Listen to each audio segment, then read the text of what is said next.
আসসালামু আলাইকুম প্রিয় দর্শকবৃন্দ। আজকে আপনাদের নিয়ে এসেছি আমাদের গ্রামের ধান কাটার মাঠে।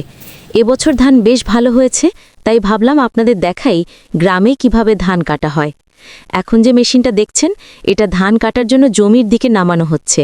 মেশিনটা যাতে ঠিকভাবে নিচে নামতে পারে, তাই একজন মানুষ কোদাল দিয়ে ছোট্ট রাস্তা করে দিচ্ছে। গ্রামের মাঠে এই কাজটা খুবই গুরুত্বপূর্ণ। জমিতে একটু ঢাল না থাকলে মেশিন নামানো যায় না। এবার দেখুন, মেশিনটি ধীরে ধীরে মাঠে নামছে। শব্দটা নিশ্চয়ই শুনতে পাচ্ছেন। এটাই আমাদের ফসল কাটার আসল সাউন্ড। মেশিন চালু হয়েছে, প্রস্তুত ধান কাটার জন্য। চলুন দেখি কীভাবে ধান কাটা হচ্ছে। একদম সারি সারি ধান মুহূর্তের মধ্যেই কেটে ফেলছে। গ্রামের মানুষের জন্য এখন এই মেশিন সত্যিই আশীর্বাদ। প্রিয় দর্শক, আশা করি আমাদের গ্রামের এই কাজগুলো দেখে ভালো লাগছে। আরও এমন গ্রাম বাংলার বাস্তব মুহূর্ত নিয়ে আপনাদের কাছে আবারও আসব ইনশাল্লাহ।